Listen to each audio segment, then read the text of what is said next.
नमस्कार दोस्तों। कहानियों की श्रृंखला में आज सुनेंगे सुभद्रा कुमारी चौहान जी की कहानी सुभागी।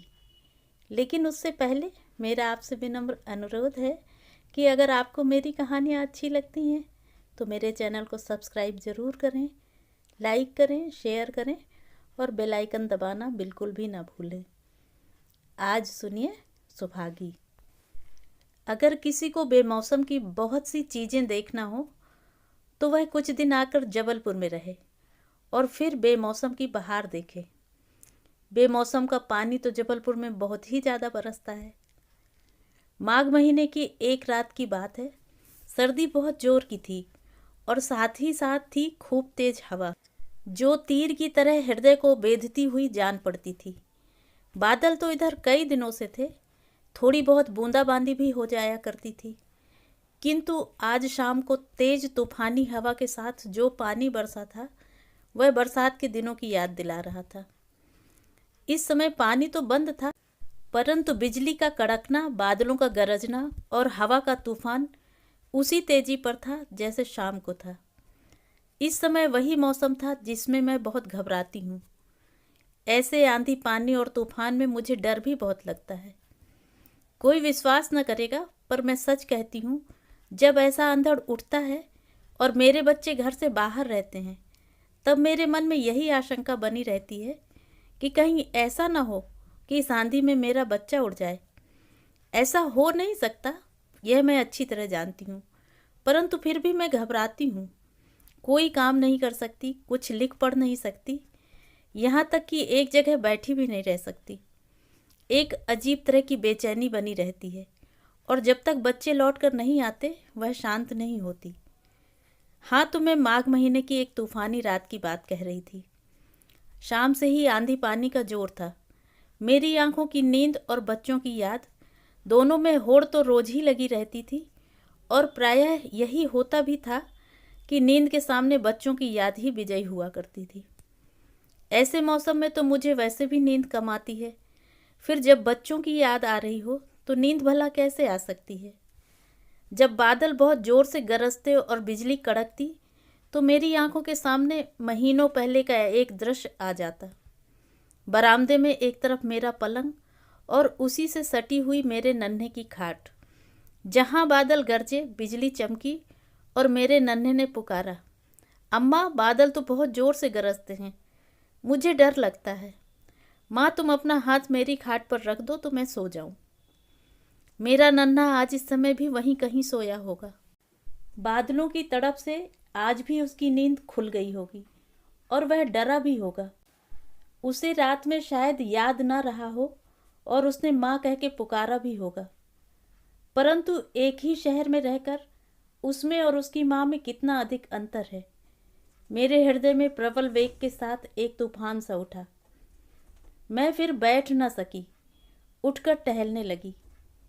इसी समय मुझे बाहर बरामदे में किसी मनुष्य की छाया सी दिखी। मैं कुछ घबराई और डरी। फिर तुरंत ही ध्यान आया कि यह तो जेल है, यहाँ चोर कहाँ से आ सकेगा। सीखचों के पास जाकर पूछा, कौन है बाहर? मैं हूँ बहन जी, उत्तर मिला। मैंने देखा बाहर बरामदे की जाली से सटी हुई सुभागी खड़ी है। मैं उसके बहुत पास तक चली गई और मुझे ऐसा जान पड़ा कि सुभागी रो रही है। मैंने कहा, सुभागी, इतनी रात को तुम सर्दी में क्यों अकेली खड़ी हो? कोई तकलीफ तो नहीं है? तकलीफ क्या होगी बहन जी, सुभागी बोली। उसका स्वर कांप रहा था। ऐसा लगता था कि अपने अंतर से उठते हुए किसी प्रबल आवेग को वह दबा रही है। नींद नहीं आती, आप भी तो नहीं सो रही हैं, यही मैं देख रही थी। सुभागी ने अपने वाक्य को पूरा किया।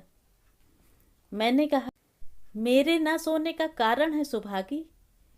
मैं छोटे बच्चों को छोड़कर आई हूँ। उनके पिता भी जेल में हैं और मैं भी हूँ। मुझे उनकी याद में रात रात भर नींद नहीं आती। पर तुम क्यों नहीं सोई सुभागी? मेरा भी एक बच्चा है बहन जी, सुभागी ने कहा और एक गहरी सांस के साथ चुप हो गई।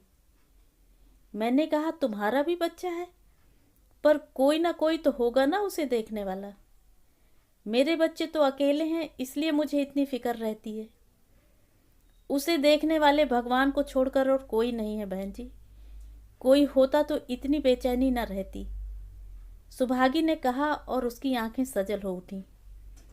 मैंने पूछा, बच्चे का पिता कहाँ है? जेल में। सुभागी ने संक्षिप्त सा उत्तर दिया और चुप हो गई। मुझे सुभागी पर कुछ क्रोध सा आ चला था। सोच रही थी कि जब उसका पति जेल में था ही, तो आखिर यह क्यों बच्चे को बिल्कुल अकेला छोड़कर चली आई? बच्चे के प्रति भी तो इसका कुछ कर्तव्य है। माना इस प्रवाह में बह गई, पर तब क्या बच्चे को बिल्कुल भूल गई थी? अब रात खड़े खड़े बिताया करती है। मैंने रूखे स्वर में पूछा, जब तुम्हारा पति जेल में था और तुम्हारे बच्चे को देखने वाला कोई न था, तब तुम्हें जेल आने की क्या पड़ी थी? तुम्हारे एक के ना आने से क्या फर्क पड़ जाता? मैं अपने मन से नहीं आई, मुझे तो जबरन पकड़ लाए हैं, सुभागी ने बतलाया। मैंने उसकी ओर ध्यान से देखकर पूछा, तुम क्या बहुत दिनों से कांग्रेस का काम करती हो? सुभागी बोली, नहीं बहन जी, मैंने कभी कांग्रेस का काम नहीं किया और मैं इन बातों को समझती भी नहीं। मेरा आश्चर्य अब बढ़ चला। मैंने पूछा, फिर तुम्हें पकड़ा कैसे है? सुभागी ने कहा, कैसे पकड़ा क्या कहूँ बहन जी। बात यह थी कि मेरे पति और थानेदार से एक बार किसी बात पर कहा सुनी हो गई थी। तब से वह अदावत मानता था और इसी से आंदोलन के उठते ही उसने उन्हें पकड़वा दिया। अब घर में थी मैं अकेली और वही 9 साल का मेरा बच्चा। थानेदार आचरण का अच्छा नहीं है। उन्हें जेल भेजकर वह मेरे पास आया और कहने लगा, तुम्हारे आदमी को पकड़ ले जाने का मुझे दुख है, पर हमको तो हुक्म की तामीली करनी ही पड़ती है। जैसा ऊपर से हुक्म आया किया। पर सुभागी, तुम किसी तरह की तकलीफ ना उठाना। रुपए पैसे से मैं तुम्हारी मदद करता रहूँगा। जब तुम्हें कुछ ज़रूरत हो घर पर आ जाना या कहलवा भेजना, मैं खुद चला आऊँगा। बहन जी, उसकी इस बात का अर्थ मैं समझती थी। मैंने कहा, अब आबरू न बचेगी। यह किसी भी समय आकर मेरा पानी उतार सकता है। अपने पास पड़ोस वालों से सलाह की। सब ने कहा कि मेरा कहना तो ठीक है, परंतु सब कुछ जानकर भी वे लोग थानेदार के विरुद्ध एक शब्द ना कहेंगे और मेरी कुछ सहायता ना करेंगे, क्योंकि थानेदार किसी को भी संदेह पर ही पकड़कर जेल भेज सकता है, ये उसे अधिकार है। फिर बिना मतलब कोई क्यों जेल जाए? और सबकी राय हुई कि मैं गांव छोड़कर दूसरी जगह चली जाऊं। शाम को थानेदार का आदमी मुझे बुलाने आया। मैंने कहा, मैं नहीं जाऊंगी, मुझे कुछ नहीं चाहिए। इस पर वह बहुत चिढ़ गया। उसने मुझे धमकी दिलवाई कि यदि मैं उसकी बात ना मानूंगी तो मुझे पछताना पड़ेगा। मैं सब बात के लिए तैयार थी, पर आबरू नहीं बेचना चाहती थी। उसी रात में बच्चे को लेकर गांव छोड़कर चली आई और बहन जी सवेरे यहाँ के स्टेशन पर उतरते ही पकड़ ली गई। कुछ पर्चे न जाने कहाँ से मेरी पोटली में रखवा दिए गए थे। उनका कहना था कि मैं उन पर्चों को बांटती फिरती हूँ। मेरा रम्मू रोने लगा।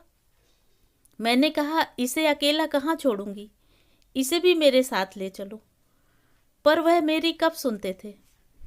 रोते हुए बच्चे को जबरदस्ती मुझसे अलग करके लारी पर बिठा के लाए और बंद कर दिया। तब से 2 महीने हो गए, बच्चे की कोई खबर नहीं है।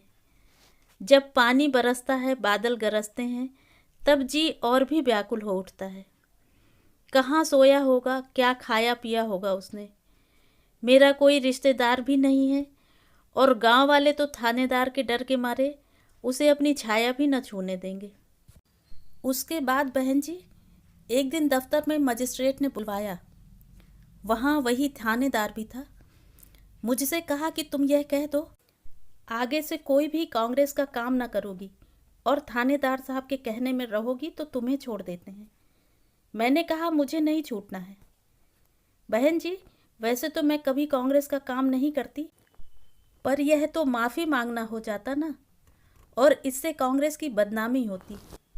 फिर छूट कर भी तो उसी पिशाच थानेदार के चंगुल में फंस जाती। इसलिए यह कह के कि मुझे नहीं छूटना है चली आई। पर बच्चे की ममता है, रात दिन अंदर एक आग सी लगी रहती है। उसका कहीं से कुछ पता मिल जाता, पर पता कहाँ से मिलेगा? यह तो जेल है, वह कहाँ गया होगा? और सुभागी का भरा हुआ हृदय जैसे फूट पड़ने के लिए आतुर हो उठा। वह फिर रो पड़ी। मेरे पास सुभागी को सांत्वना देने के लिए शब्द न थे। उसका दुख कितना तीव्र है, उसकी कहानी कितनी करुण है, उसे क्या कह के समझाऊं? बच्चों के लिए हृदय कितना व्याकुल रहता है, यह मैं जानती हूँ। फिर भला सुभागी को, जिसका बच्चा स्टेशन पर जबरदस्ती उससे अलग कर दिया जाता है, मैं क्या कह के समझाती? यह सोच ही रही थी कि मेरी बच्ची ने जागकर मुझे पुकारा और बिना कुछ कहे ही मैं उठकर अंदर बच्ची के पास चली गई। उसी प्रातःकाल 11 बजे मैं टाँके पर नहाने गई। नहाकर कपड़े धो रही थी कि तभी सुभागी भी आई। वही मुरझाया सा चेहरा और बुझी बुझी सी आंखें। मेरा हृदय सुभागी के दुख से दबा सा जा रहा था। मैं उसकी तरफ देख भी न सकी कि इतने ही में जमादारिन ने लाकर मुझे एक पत्र दिया। पत्र मेरे बच्चों का था और कपड़ा धोना भूलकर मैं पत्र पढ़ने लगी। पत्र समाप्त करते करते मेरे एक बच्चे ने लिखा था, अम्मा, हम लोग छोटे छोटे हैं तो हमने एक छोटा सा नौकर भी रख लिया है, और तुम्हें जानकर आश्चर्य होगा कि इस लड़के के माता पिता भी इसी आंदोलन में पकड़े जाकर जेल जीवन बिता रहे हैं। इसका नाम रम्मू है। अच्छा सा लड़का है माँ, और हम लोग उससे नौकरों सरीखा बर्ताव भी नहीं करते, उसे पढ़ाते लिखाते भी हैं। पिता की गिरफ्तारी के बाद माँ के साथ शहर नौकरी करने आया था। स्टेशन पर ही उसकी माँ पकड़ ली गई। तब से कई जगह नौकरी करने के बाद अब हमारे घर आया है और उसे यहाँ अच्छा भी लगता है। कहता है कि अपने माता पिता के छूटने तक वह हम लोगों के ही पास रहेगा। क्या कोई इस तरह के लड़के की माँ तुम्हारे जेल में है माँ? पास ही नहाती हुई सुभागी से मैंने पूछा, तुम्हारे लड़के का नाम क्या है सुभागी? नाम तो उसका रामलाल है, पर रम्मू रम्मू कह के पुकारते हैं सब लोग, सुभागी ने बतलाया।